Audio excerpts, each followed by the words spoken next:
Hey everyone, this is Bev from Art by Bedell. Today I want to show you how I make one of my over the page tags. I am using a piece of my cleanup paper. It's going to go in my nature journal that I'm working on. You would think that with the length that you would want to fold your paper in half horizontally like that, but that's not the case.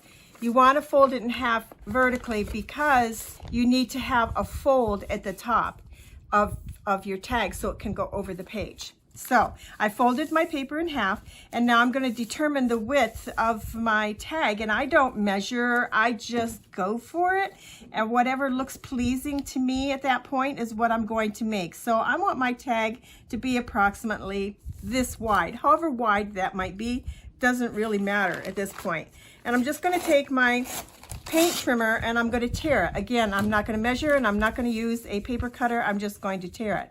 So now I have this that opens up like this. I'll determine which side I want for my cover, and I think I want the inside, so I'm going to flip that around like that. All right. Then I need to cut my sides off for my to make it look like a tag. So I'm just going to kind of fold my left hand edge over to my right hand edge and not really make too much of a crease there. And then I'm just going to snip off these corners so that in the end it looks like a tag. And again, I'm just going to eye it, and I end up with what looks like a tag, and it's going to sit over the top of a page. You can make this out of cardstock, you can make this out of your printable papers, your digital papers, you can make it out of whatever paper you really want. It all depends on how stiff you want your tag to be. For this tag, I have decided that I am going to a paper pad inside. So I have 3 pieces of paper here that is going to give me 6 pieces inside my tag.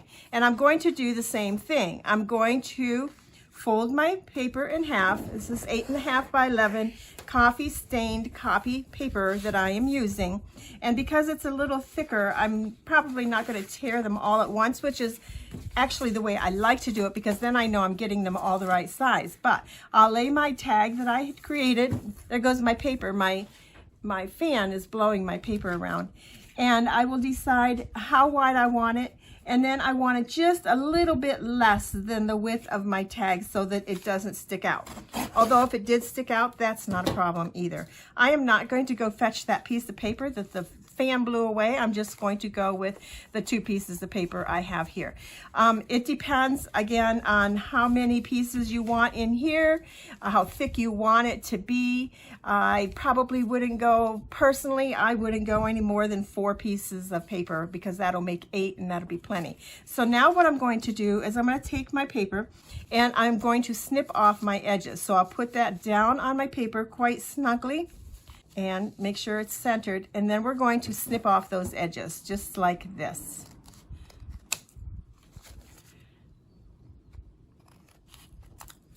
So now we have our fold over the top page top tag, and when we open it up we have room for journaling inside. I am going to take this over to my sewing machine and I'm going to stitch right along that seam there that's going to hold all this in place. Now you could take and you could sew this. You could just wrap some thread around it if you want. I like to do the sewing machine on stuff like this because it's going to hold it more securely than anything else, and I don't want it to fall apart. So I'll be right back. Now my inside pages are shorter than my outside pages, than my cover that I have here, and that's okay with me. If that bothers you, then just even them up. I have decided that I am going to stamp the inside pages with my line stamp for journaling. These papers have been coffee stained, echo print stained, not by the boiling technique, but just by laying my foliage. First I dip my copy paper into the coffee mixture, and then I laid them out and I stacked my foliage on top, and then I stacked them all together and weighted them down. And I've got a little bit of, these are grasses that I use on this one, so I have a little bit of design on my papers, which is pretty cool. So I'm just going to go through here and stamp all of these. Okay, so I have my papers all stamped with the lines, and I even did the cover, the front cover, inside of the front cover and the inside of the back cover with my papers. Now I'm going to take my ink tool, and I am using tea-dyed ink for this, and I'm going to ink up the edges of all of these, and I will be back.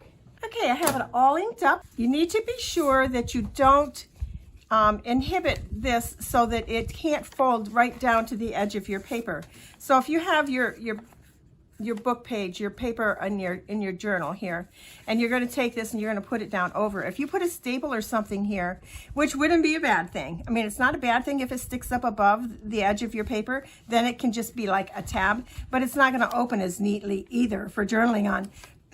Excuse me, you will have to fold each page. Again, that's not a bad thing. You can easily fold each page. So should you want it to be a page tab on top of your tag, then just you're going to put something up here to stop it from sliding all the way down onto your page of your journal. I want mine to slide all the way down. So I'm going to add a little bit of embellishment to this. My friend Linda also sent me this. I about flipped. It's some Happy Mail, and she says that it is ribbon that she bought at the dollar store.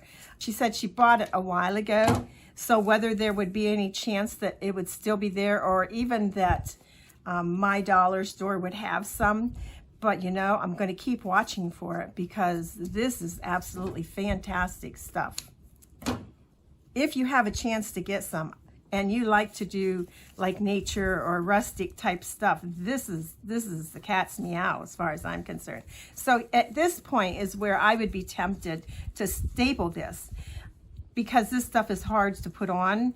It doesn't have much to hold it, so it's going to be a little difficult. You know what, I'm just going to staple it because my other ones were right down on the page, and I'm going to show you how I staple it. So I'm so used to having this just being able to open flat and from either side all the way through. If I staple this, it's only going to open like this, and well, I could go all the way through with that, but I could also turn it around. I'm going to still staple it and see how it works. So part of my color design in my new journal is I'm using copper. So I'm going to put a little copper here, fold that over. And do I want one or two of these? I don't want to go overboard, and I do want to add a little tag to it. I don't think it'd be too much. I want a tag on each side, but I need to ink those up first to get rid of that white edge. I could also put these nice little tags on either side with this really cool ribbon underneath down here, and now you guys are going to see Bev in all her glory when she just goes and changes her mind in the middle of a project, just decides that it's not going to be done that way. We're going to do it a different way. So I am going to use, let's see, do I want the white or the green? I want the white down here, and I'm going to use a piece of white on both sides. So I'll snip off another piece, and my tag will help to hold that in place. If I use my tacky glue, it was left laying on its side. The bottle is almost empty, and so I have to keep it upright or I can't get my glue out. So I'm going to go get my other bottle of glue. This is also another bottle that is just pretty much empty, and I have to keep it upright in order to get some more of that glue out. But I am determined I am going to empty these bottles completely.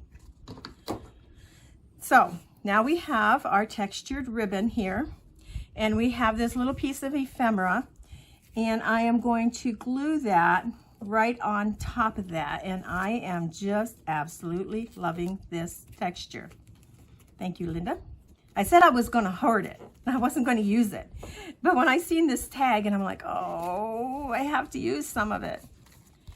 But it's to be used. It's not to be left laying around, hoarded in a corner. Let's get a little more glue on here. You can hear that we are reaching the bottom of this bottle of glue. I need to make a trip to town and get some more. So I'm going to take that to the sewing machine and sew that down. Okay, so I have that sewn together now, and it's not going to come apart. And I have also the labels here that Linda had sent me that she had stamped and inked up and stamped. And this is going to be a Happy Mail Linda Day. So we're going to take a couple of these labels, and we're also going to put them on our tag. I think we'll rip them in half, Add a little glue to them because we all know how the glue doesn't always stick real well on all of our labels that we have. And just add a little piece of that down in the corner of that one, and another little piece in the corner of this one, just for a few more collage elements. They're inspirational little labels. Cut that out, ink it up. This one says "Be Brave." Put some glue on it and attach it to our page, to our tag. Across the top, just like that. And do another one that says "Let It Be" on the other side. The glue I'm using is the Art Glitter glue. All right, so now we have this little cluster down here, and we all know that I love to do clusters. At the top of this, I'm just going to open it up, and on the fold here, I'm going to put some of this packaging paper that looks really cool. And I'm just going to glue that down, hopefully with tacky glue, if I can get some more out of my bottle. And I've crumpled it up, I stretched it, I crumpled it up, and I want it to stay a little bit textured. And I'm just going to put that on there like that. And that gives it all a nature feel. In my mind, it looks like wood bark. Maybe not to you, but it does to me. Okay, so that completes our tag. So now we have our page in our journal here that we're going to put it over top of. So we'll open it up to the middle, and then we'll slide it right down over top of our page, just like that. And then we will hold that in place with a paper clip, which I don't have here handy, but you guys know how to put a paper clip on something. So there we go. So now we have a tag here, opens up, journal on that, and then on the inside it's over here, and it'd be taken off for journaling on. That is our over the top of the page tag. Thank you for watching. I hope you enjoyed this video. So have a great day, and we'll see you again soon. Bye now.